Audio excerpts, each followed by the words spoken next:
Berlin was a city shrouded in gray. It was December 1948. Winter had sunk its teeth into the city, biting deep with icy winds and biting deeper with the sting of hunger.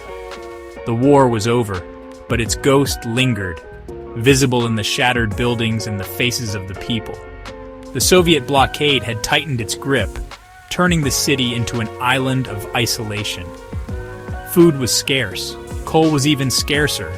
Hope, it seemed, was the rarest commodity of all.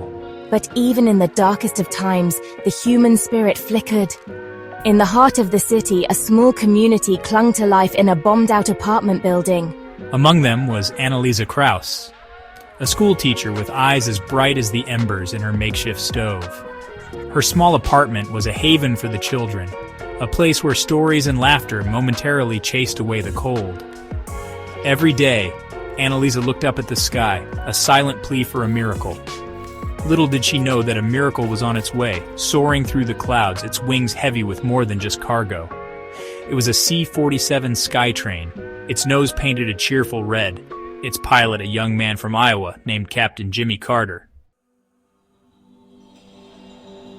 Captain Jimmy Carter was a man of simple faith and quiet courage.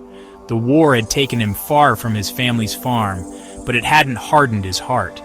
He had seen the devastation in Europe, the hunger in the eyes of children. When he was assigned to the Berlin Airlift, he saw it as more than just a mission. He saw it as a chance to make a difference, to bring a glimmer of hope to a city shrouded in despair. One day, while flying over the bombed-out buildings of Berlin, Jimmy spotted a group of children playing in the rubble. Their faces were thin, their clothes threadbare, but their laughter, faint though it was, reached him even in the cockpit. An idea sparked in his mind. He had a stash of candy, saved from his own rations. The next day, as he approached the city, he made a small detour. As the children played, oblivious to the rumble in the sky, small packages began to rain down around them. Wrapped in handkerchiefs and tied with string, the packages contained precious pieces of chocolate, chewing gum, and candy.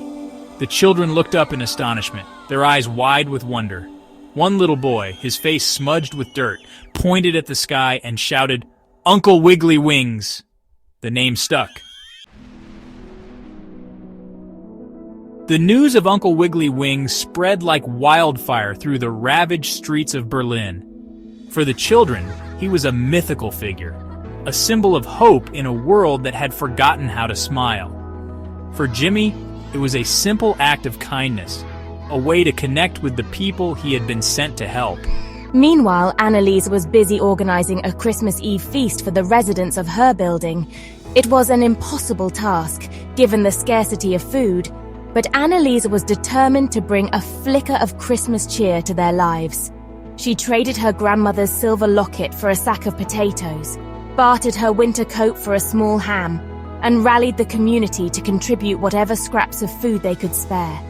"We may not have much," she told her neighbors, "but we have each other, and that is something to celebrate." Her words, spoken with quiet conviction, ignited a spark of hope in the hearts of the people. They had survived the war, they could survive this too.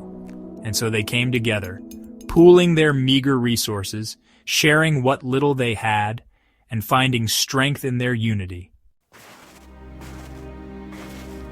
As Christmas Eve approached, the weather took a turn for the worse. A blizzard swept in from the east, blanketing the city in a thick layer of snow. The sky turned a sullen gray, mirroring the despair that threatened to engulf the city.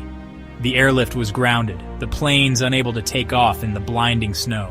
Jimmy paced the tarmac, his heart heavy with concern. He knew the people of Berlin were depending on them, especially on Christmas Eve. He thought of Annalisa and the children, their faces etched with hope and hunger. He looked at his C-47, its red nose barely visible beneath a thick layer of snow, and he made a decision. "We're flying," he announced to his crew, his voice firm despite the knot of anxiety in his stomach. "People are counting on us."